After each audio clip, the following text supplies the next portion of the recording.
Welcome back to the Little Horus drag racing story. This is part 9, and I'm going to update you what I've been up to with the car for the past 6 months, going back to September last year, where we entered the car into the KOVID Cup, which was an event over at Santa Pod Raceway, and then bring you right up to date with what updates I've done on the car over the past 6 months, which include adding a new fuel cell to the car, upgrading the gearbox mounts, and also we've had a little bit of engine work done as well. So without further ado, let's dive in.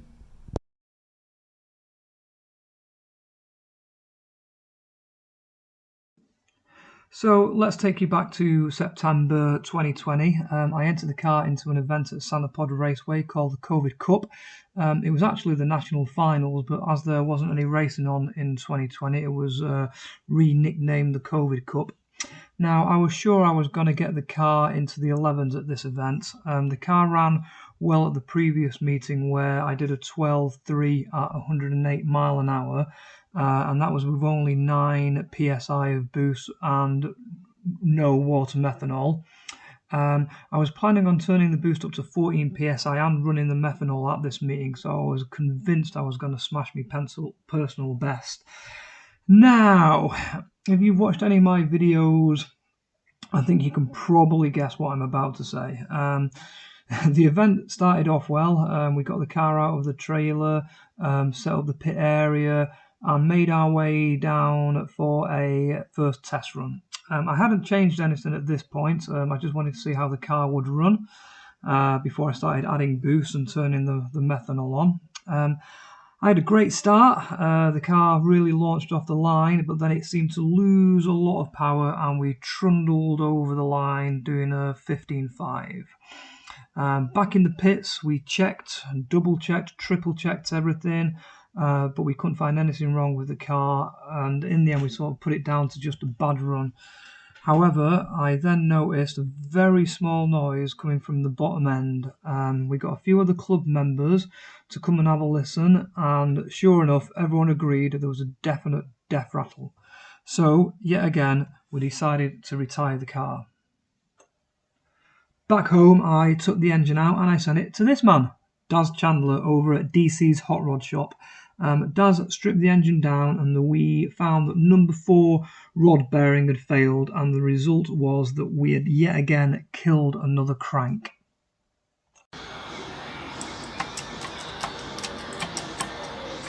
Oops. No, not again. Yep, again. But why?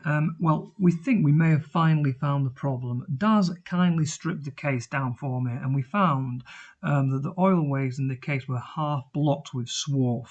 There was a lot of casting material left in the oil ways from when the case was originally made. The case, which was bought new, was an autolinear super race case, and we think that it may just have been sort of like a bad cast, which is of course, completely my luck.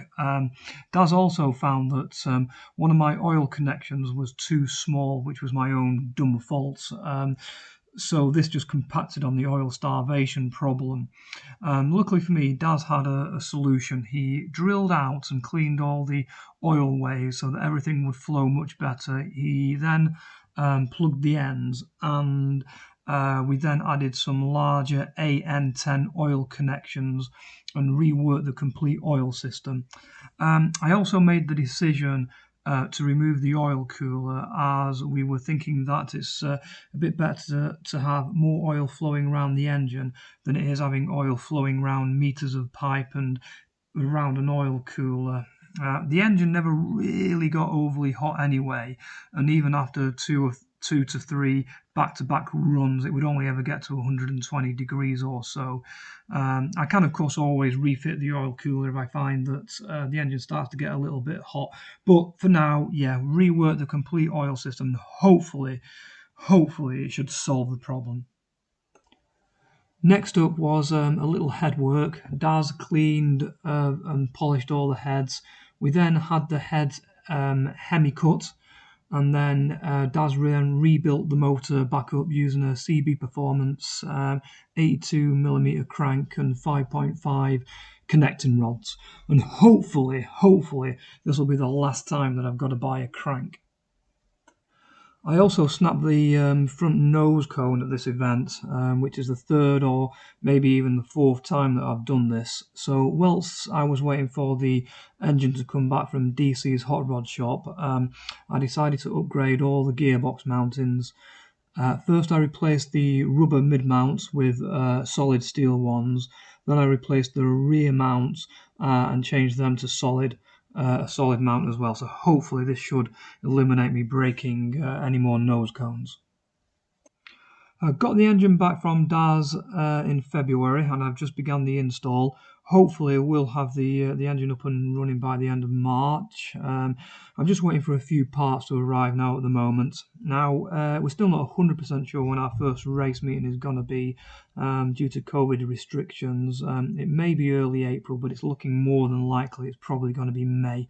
Hopefully, I'll have the car up and running in time. The only problem will be I still need to get the car on the dyno to get it all set up and get the water methanol set up in the car, which will be the bit that takes time because I'll have to book a day off work, etc. But obviously, once I do all that, I will post another video of all the car running on the dyno with all the water methanol set up.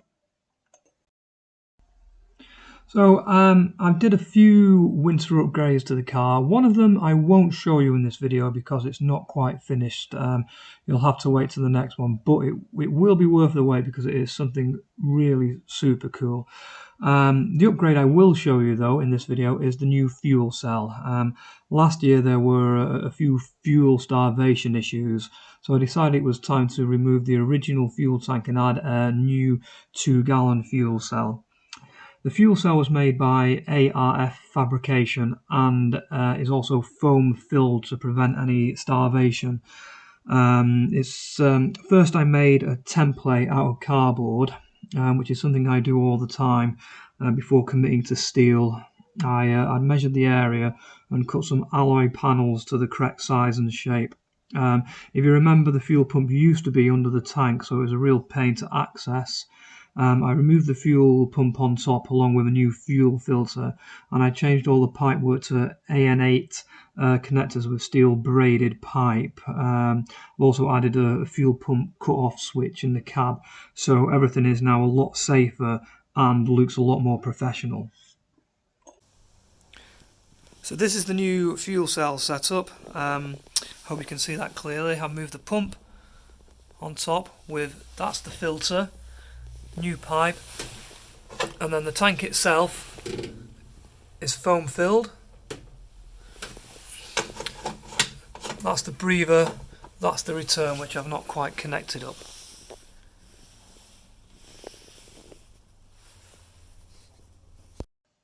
Right, that's it for this update. Thanks for watching. Hopefully in the next video I'll bring you with the engine running, all the water methanol set up. I might have had time to get it on the dyno, but we'll just have to wait and see. I'm a bit busy with real life at the moment, so we'll just have to see how that goes. Massive thanks for Daz over at DC's custom hot rod shop for getting the engine back to me. And in the next video I'll definitely show you that new upgrade that we're just working on at the moment, which I think is super cool, and I think you guys will really like it. But yeah, thanks for watching. Everyone stay safe, and as always, I'll see you by the racetrack. Oh, and one more last thing, totally forgot. If you like, you can now follow me on Instagram at Little Horus Drag Racing.